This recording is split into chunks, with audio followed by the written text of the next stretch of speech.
Hi there. Welcome to this awesome collaboration between Anonymity 1D and Ginger Vieira. My name is Dave. I've been living with type 1 diabetes for many years. My name is Alex. My son Miguel was recently diagnosed with type 1 diabetes. My name is Susan. My daughter Mia has type 1 also. Hi, my name is Ginger Vieira. I've lived with type 1 diabetes for 25 years.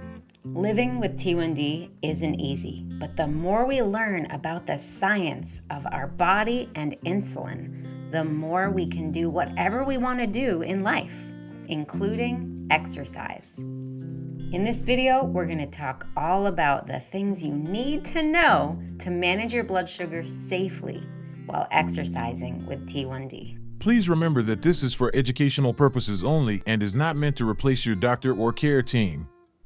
Thank you. Was that good, Miguel? Still hungry? That was so good. Thanks, Dad. Ginger, thank you for explaining the different factors that can affect exercise. I have a better idea now. I'm so glad to hear that, Alex. I am really curious to hear about carbs. Yes. Me too. Sure, let's dive in. Any balanced meal has 3 parts: carbohydrates, protein, and fat. All 3 are important and useful when it comes to preventing lows during exercise.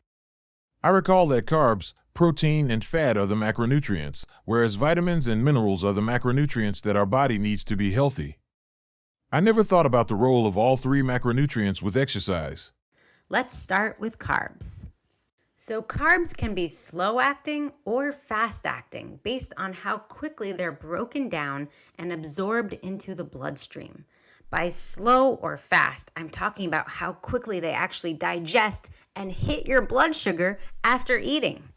The fast-acting carbs are what we use to fix low blood sugars because we know they'll digest really quickly and raise our low blood sugar just as quickly too. We'll talk about that a little later. Slow-acting carbs are typically what we eat in a meal like bread or pasta. This is what we use for fuel and to increase our glycogen stores, which is basically stored sugar that you use for exercise and even when you're sleeping because you're not eating. It can take an hour or 2 for those carbs to really digest and hit your blood sugar. Fat and protein are your friends to make sure the meal has the least impact on exercise.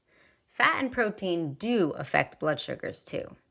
Fat does so by delaying the absorption of carbohydrates, like pizza, for example. You can't just dose insulin for the carbs in pizza, right? We have to think about how much fat is in the pizza too, because it really impacts how the carbs are going to hit your blood sugar.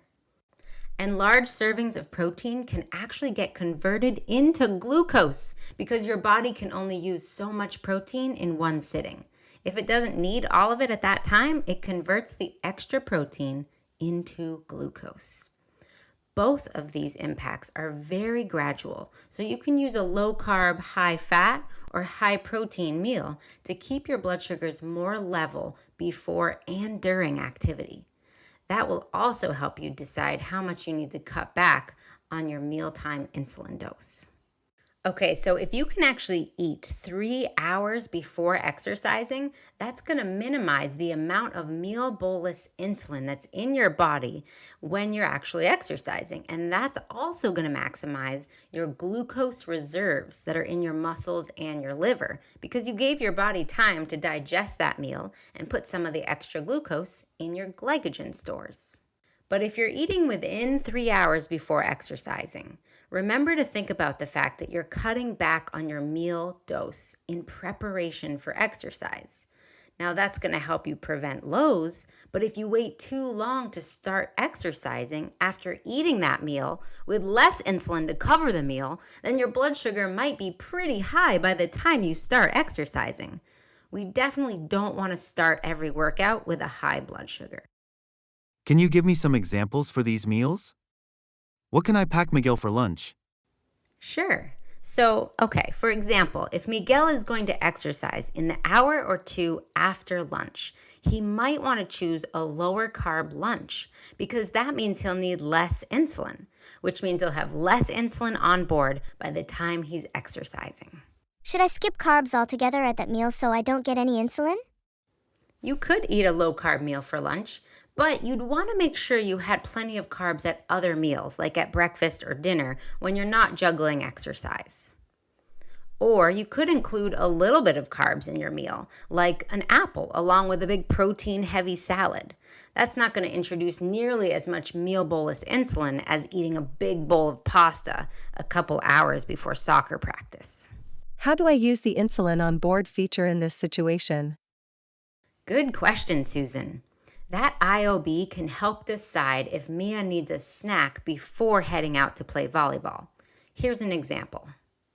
Okay, let's say Mia is heading out to play volleyball and her pump shows that she has 2 units of insulin on board. That's a lot of insulin to have on board before you start physical activity. So you might want to give her a snack without dosing insulin for it to prevent low blood sugars.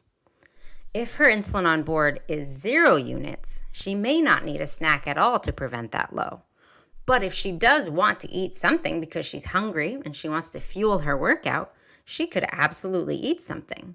Just remember that you're not going to want to give as much insulin to cover that snack because she's about to exercise. In fact, you might only need maybe 25 or 50% of her usual dose. Susan, since Mia is on a closed loop pump, you have another factor to think about. When you give her a snack without insulin, the pump is going to pick up on that rising blood sugar, and it's going to start giving her basal insulin to fix that. So you should give her the snack 5 to 10 minutes before volleyball, so she starts burning it off immediately, before the pump can jump in and try to give insulin to cover it. That makes sense. Ginger, how do I decide how many carbs to give for a snack if she has insulin on board? That can be a little tricky to determine depending on how much insulin is on board, how much food is in her system, and what type of exercise she's about to do. And for how long is she about to exercise? Starting with 15 grams of fast-acting carbs is an easy place to get going. But if you have several units of insulin on board before exercise, you may need 30 or 45 or even 60 grams of carbohydrate to prevent lows. That's for prepping before activity. What about carb options during soccer? If Miguel goes low during any type of physical activity, he's definitely going to need fast-acting carbs. And there are some subtle differences in these options. But I gotta add, this is why you don't want to choose a Snickers bar to treat a low blood sugar. It's going to digest so slowly because of all the fat and protein in that Snickers bar. This is why we've got to learn about fast-acting carbs. The fastest type of sugar to use to treat a low blood sugar is glucose, or it's also known as dextrose. But let's get into all the different types. You have 3 options. Dextrose, which is what they use in glucose tabs and glucose gels, but you can also find it in some candies like Smarties, Nerds, Sweet Tarts, Pixie Sticks, Fun Dip. Those all contain dextrose as the primary type of sugar. Then you have fructose, which is the type of sugar you find in fruit, but that actually digests much more slowly because your liver has to process it first. And then sucrose, which is found in hard candy and baked goods. Sucrose is part dextrose and part fructose, so it doesn't digest as quickly as dextrose. Speaking of fast-acting carbs, as a person with type 1 diabetes, you want to have fast-acting carbs with you everywhere you go. I keep fast-acting carbs in my car, in my purse, next to my bed, in my gym bag. Everywhere I go, I'm always prepared for low blood sugars. Susan, something you might want to think about for Mia, because she is on a closed loop system, is that she may not need as much fast-acting carbs because the pump will also cut back on her insulin dose as soon as it knows her blood sugar is dropping. Are those the big tablets that Mom has in my kit? They don't taste that good. Those are the glucose tablets, Mia. It's actually kind of good that they don't taste very yummy. It's good to think about low blood sugar treatments as medicine, not treats. If you have a tasty candy or a juice, you might feel like consuming way more than you actually need. I use some candies to treat my lows, but I like to choose the ones where I can eat very specific amounts, like 5 jelly beans or 5 Sour Patch Kids. I am so hungry after soccer. What should I eat then? Sure, let's talk about that, Miguel. Immediately after exercise, like within the first hour to an hour and a half, your body is loading up on stored glucose again, and your muscles are trying to grow and rebuild. So you need both carbs and protein to take care of that. What should I eat then? Sure, it could be a granola bar and a protein shake, an apple with cheese or peanut butter, a peanut butter and jelly sandwich, a bowl of oatmeal, and maybe some breakfast sausage. Even a whole bunch of raw veggies with your favorite hummus can offer a lot of protein and high quality carbs. Let me ask you this. What time is soccer practice? It's after school, so it is from 4 to 5. Do you know if you tend to go low at night when you're sleeping? I'm not sure. I sleep pretty deeply. He does go low. We are not sure why it happens or how to deal with that. Exercising in the evening, anything, past 4 p.m., can definitely increase your risk for low blood sugars overnight. It's called the lag effect. As we talked about, his dinner may need 25 to 50% less insulin, but you might also need to give Miguel a slow-acting carb and protein snack at bedtime. Protein is important so the carbs are sustained for a longer time. It slows down the digestion of those carbs so they're still with him at midnight or 1 a.m. Ideally, you aren't eating more calories than you really want because having to feed your insulin every day can lead to frustrating weight gain, especially for adults. Instead, really think about your insulin doses. Do you need to cut back meal boluses further to prevent lows overnight? And what about your overnight basal rates? If you're going low in the overnight hours after exercise, you can talk to your healthcare team about reducing your basal rates or long-acting insulin to prevent that drop so you don't have to eat more food that you don't actually want. Or if you do enjoy a late night snack, just work it into your post-exercise routine, dose your insulin carefully, and take notes on what happens. If you still go low, well, that tells you something. Either you need a little more snack or a little bit less insulin. Does what I eat after CrossFit also matter? Yes, after CrossFit, your body is in the recovery phase, so it's building new muscle. If you don't fuel your body enough with calories, your muscles will struggle to recover and struggle to grow stronger. You can avoid that by eating a small meal with protein, carbs, and some fat. You should take insulin for that so your liver does not need to release stored glucose. Here are a few examples.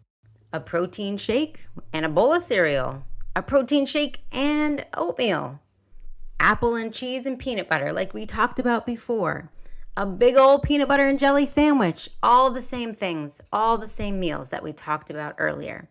Get some real food in your body. So, are protein shakes really okay? I was not sure. Yeah, protein shakes can be helpful, but honestly, the recovery meal does not need to be fancy. Also, keep in mind that even though protein powder looks low carb, it's actually a heavy protein and it's so broken down already that it can spike your blood sugar pretty significantly. It might look like you're only consuming 4 grams of carbs, but it will impact your blood sugar like it's 25 grams. Just take good notes. You may find that you need a certain amount of insulin, regardless of the 4 grams that it claims to contain. And you'll just know this is how much insulin I need for my protein shake. Wow, Ginger, this is a lot of good information. To recap, it seems like it helps to think about carbs before, during, and after exercise. Before exercise, if the activity is within 3 hours of the previous meal, it is a good idea to cut back on the mealtime insulin. The insulin on board helps determine whether Mia needs a snack to prevent a low when IOB is high. It also guides whether I should give insulin if she wants a snack anyway. During exercise, the only carbs I may need are fast-acting carbs to treat lows, like the glucose tablets. After exercise, I need a snack with a slow-acting carb, fat and protein, to help replenish my glucose stores and help my muscles build. Miguel may also need a lot less insulin later, for his meal after exercise, and possibly also his nighttime insulin to prevent the lag effect. Recovery snacks and cutting back mealtime doses after exercise are important for anaerobic exercise too. This is all good information. I knew bits and pieces, but it helped to hear it all together. Ginger, are there any other factors that we should be aware of? The other big factor is timing. The timing of your insulin, the timing of carbs, and of course, the timing of exercise. Can we talk about that too before we head home?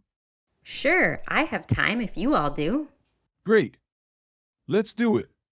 We hope this gave you a better understanding of how carbs can affect exercise and some tips on how to manage that. Please remember that this is for educational purposes only and is not meant to replace your doctor or care team. Check out the other videos with Ginger in the exercise playlist. Don't forget to like and subscribe.